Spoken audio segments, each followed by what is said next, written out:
Assalamualaikum warahmatullahi wabarakatuh. Ketemu lagi dengan saya Al-Fakir Al-Juhala wal Zulama, Al-Fakir wal Hakir.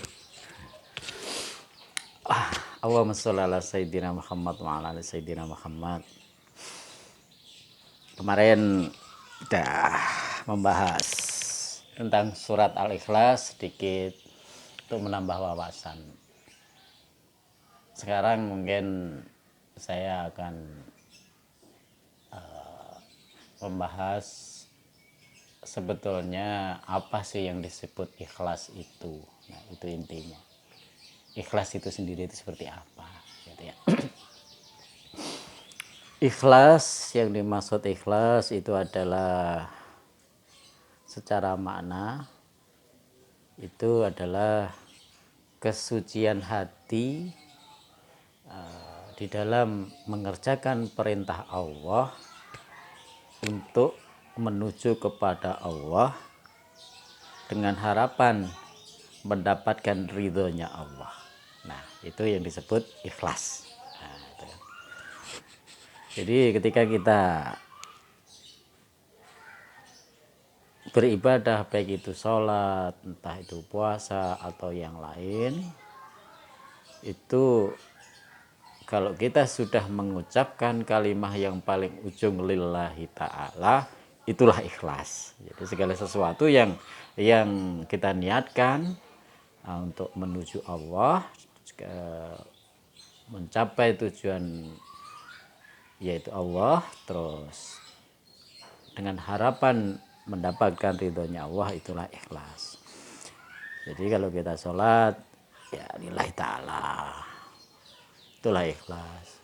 Kita puasa lillahi ta'ala, kita beramal mengerjakan perintahnya Allah pun lillahi ta'ala, kita menjauhi apa yang dilarang oleh Allah itu juga karena lillahi ta'ala gitu ya. Kita bekerja juga lillahi ta'ala. Jadi semua tingkah laku, ibadah dan segala hal yang diniatkan dengan tujuan mencapai ridhonya Allah, itulah lillahi ta'ala. Adapun ikhlas itu dibagi mungkin kalau level-levelan ya, apa tingkat-tingkatannya itu ada 3. Ikhlasnya orang khawas, para kekasihnya Allah, para sholihin, itu yaitu tadi segala sesuatunya yang ditujukan untuk mencapai ridhonya Allah, itulah lillahi ta'ala. Itu ikhlas level pertama, peringkatnya paling top. Ya, itu. Yang kedua, ketika ikhlas seseorang misalnya menjalankan ibadah, menjalankan apa yang diperintah Allah untuk tujuan akhirat. Ya, untuk tujuan akhirat itu pun ikhlas. Artinya untuk tujuan akhirat karena dia berharap ingin masuk surga atau supaya tidak masuk neraka, itu pun juga disebut ikhlas, tapi pada level kedua. Pada level kedua. Jadi walaupun di dalam sholat sendiri kita tidak pernah menyebut misalnya di dalam niat sholli fardhu maghribi salasa misalnya kan, terus ujungnya mustaqbil kiblah lillahi ta'ala, kita tidak pernah menyebut lil jannah, tidak ada tujuan, tidak pernah diucapkan jannah, tapi ya walaupun nggak sinkron kita mengucapkan lillahi ta'ala, tapi ternyata kita sendiri dengan tujuan ingin masuk surga. Dibolehkan ya boleh, orang Allah juga mengiming-imingkan supaya kita itu rajin ibadah. Kalau manusia itu kadang-kadang nggak diiming-iming nggak semangat. Jadi kenapa sih orang diiming-iming dengan surga, ditakut-takuti dengan neraka, supaya apa? Supaya giat rajin gitu, supaya giat rajin untuk bisa melaksanakan gitu ya. Jadi tujuan Allah sebenarnya tapi tujuan Allah istilahnya diiming-iming dengan pahala, dengan segala kebaikan, misalnya sholat ini pahalanya sekian, sholat ini pahalanya sekian, sekian, sekian. Padahal kita sendiri juga tidak pernah tahu pahalanya itu seperti apa, ya nggak pernah tahu. Tapi itu adalah iming-iming Allah, jadi supaya kita itu semangat untuk mencapai daripada walaupun di level kedua tetap ingin masuk surga dan tidak ingin masuk neraka, itu juga ikhlas, namanya sebetulnya lillahi ta'ala juga, cuman pada level kedua. Jadi level kedua, jadi itu level kedua. Terus kemudian ada ikhlas yang pada level ketiga. Misalnya begini, level ketiga itu atau ikhlasnya orang awam Level ketiga itu adalah level orang awam. Ketika misalnya seseorang mengerjakan sholat hajat.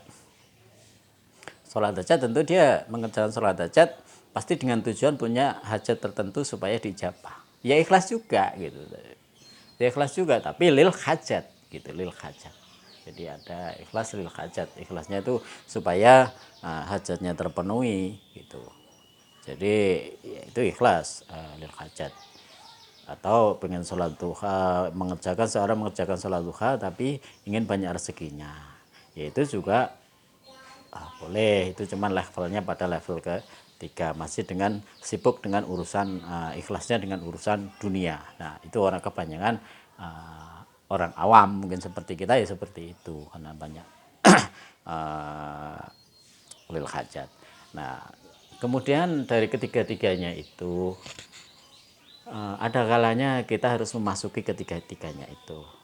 Jadi ketiga-tiganya itu kita harus sekali waktu kita melos. Artinya kita harus sekali waktu ya lillahi ta'ala, benar-benar sudah nggak ada niat surga, sudah nggak ada niat nggak ingin masuk neraka, atau nggak ada niat lil hajat urusan dunia. Sekali waktu ya harus dilos. Tapi kadang-kadang sekali waktu pun di level kedua pengen masuk surga, terus karena takut masuk neraka. Tapi kadang-kadang juga di level ketiga karena kita punya hajat hidup di dunia, ya nggak apa-apa, semuanya itu adalah ikhlas pada tempatnya masing-masing.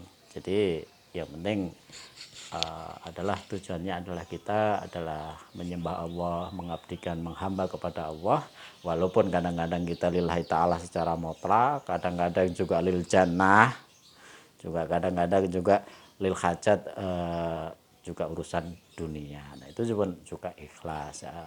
Jadi yang disebut ikhlas adalah kesucian hati untuk menuju untuk melaksanakan apa yang diperintah Allah, menuju kepada Allah. Sebab kalau di level pertama itu misalnya ya tetap orang khawas, orang khusus. Jadi kalau orang khawas itu sudah sebetulnya kalau seperti Rabi al-Adawiyah itu sampai beliau dulu pernah satu membawa gelas, satu membawa api. Jadi ya Allah kalau aku berdoanya lucu, ya Allah kalau aku beribadah karena pengen masuk surgamu ya Allah, surgamu akan aku bakar. Ya seperti itu beliau. Tapi juga terus ya Allah kalau saya karena takut masuk nerakamu, ibadah saya gara-gara takut masuk nerakamu, maka nerakamu akan saya simpan air. Nah, coba.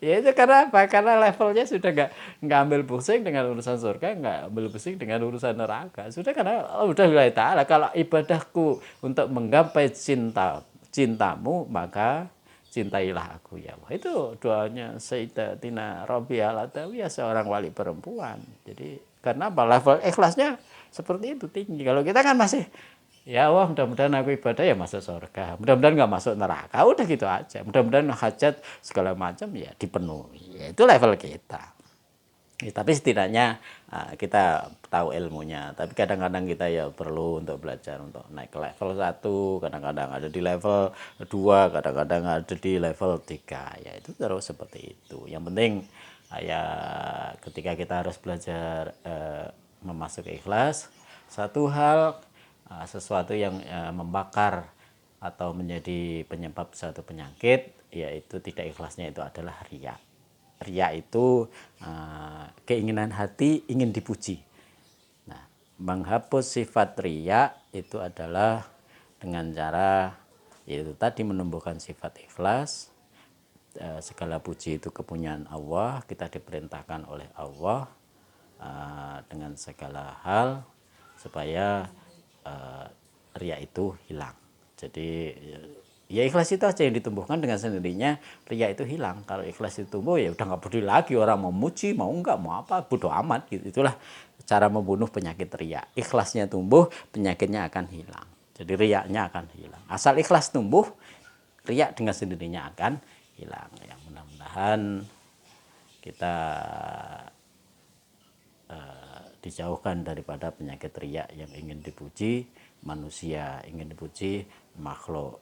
Ya, cukuplah kita belajar ikhlas, ikhlas lillahi ta'ala, supaya semua amal itu diterima oleh Allah Subhanahu wa Ta'ala. Oke, sedikit yang bisa saya sampaikan, mudah-mudahan bisa menjadikan wawasan. Selamat hari Minggu, selamat bersantai bersama keluarga. Assalamualaikum warahmatullahi wabarakatuh.